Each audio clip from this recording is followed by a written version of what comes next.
pissed-off trucker just gave race-baiting Sharpton what he deserves after seeing what he stole. Sometimes crooks and con men do their dirty work in silence and concealment, and this makes it easier to get away with the nastiness that they engage in. However, sometimes they get so confident with their own ability to rip people off that they get sloppy and make mistakes. If that mistake takes the form of ripping off someone with a strong constitution and perseverance that won't let them quit, that con man just might get what he deserves. This was the case when Al Sharpton ripped off the wrong trucker. This disgrace to America is apparently still doing damage, despite his ripped and tattered reputation. This preacher has pretty much just dissolved into a political hate-spewing racist peddler, and yet somehow not everyone is completely ignoring him yet. Even though his cries of racism are the only thing that is making people pause to make sure they're not dismissing him too quickly, the Reverend is still pushing his luck. This self-important crazy person is apparently branching out into meditation and getting his payments up front. One less than fortunate trucker came to the famous preacher, asking for help with the sticky situation he was in with the corporation. Sharpton said he would help, but only if the trucker paid in advance, which he did.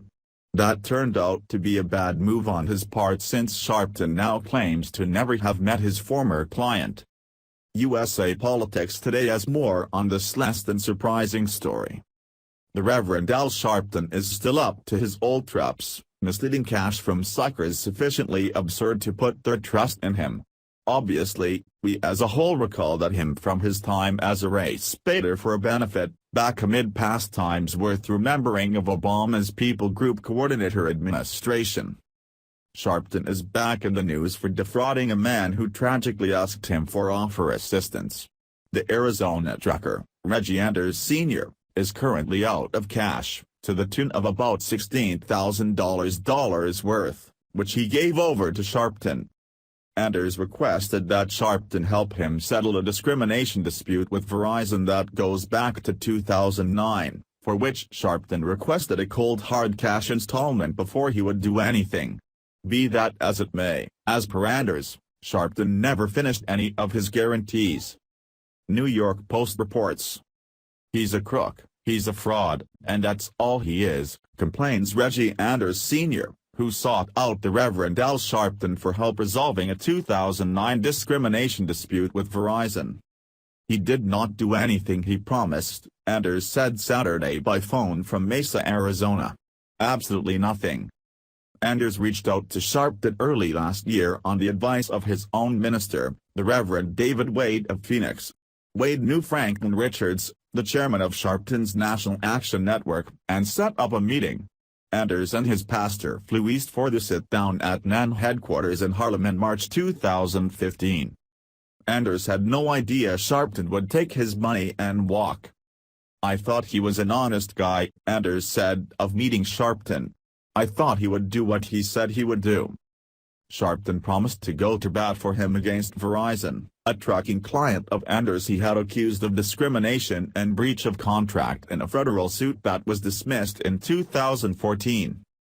Sharpton would set up mediation meetings and, if need be, put the matter to the media and even blast the telecom giant on his weekly radio broadcast, according to Anders' lawsuit, filed Friday in Manhattan federal court. All Anders had to do was hand over $16,000. Sharpton was very clear about how he wished to be paid, Anders told the Post. He wanted cash only. He did not say why.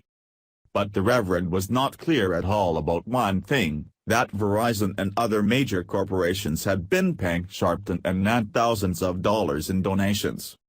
Anders said he was shocked to read a Post exclusive in August 2015 about how companies paid Sharpton what amounted to protection money, and companies that did not donate, such as GM, were threatened with bad press or non-promoted boycotts.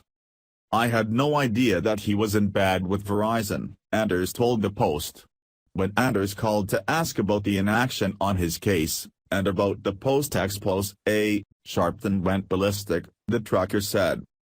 Anders' federal suit seeks $1.75 million in damages from Sharpton and Verizon for conspiring against him. Asked about Anders on Saturday, Sharpton said, "Who? I have no idea what you're talking about. On the off chance that Anders had asked anybody other than those individuals who are all-starry looked at over Sharpton's big name status, they would have revealed to him what a slime ball Sharpton truly is. Hopefully that Anders presses each and every dime out of that $1.75 bill he's requesting. In the event that you ask me, Sharpton would get off simple. Sometimes we have to really go out of our way to convince the general public that someone is a scumbag, and sometimes they do all the work for us. In the case of Reverend Sharpton, the world may have wanted to believe that anyone who calls themselves a preacher would have a little more respect for his fellow man and the law, but no, apparently one's a creepy loser, always a creepy loser.